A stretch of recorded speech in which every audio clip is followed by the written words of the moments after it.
Assalamu Walaikum. Hello friends, how are you? Welcome back to my another video. In this video I am going to show you how to change text box border in Microsoft Publisher. Let's get started.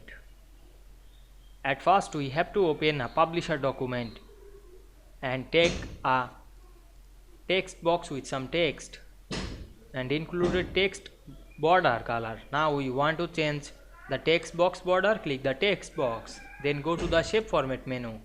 Now we can see here many options. We select the shape outline option and choose no outline. Now we can see we remove or change the border very easily. Click the text box and again go back the shape outline, then choose any border. Now I select the yellow color border. I hope you enjoyed the video. Please like, comment, share and subscribe my channel.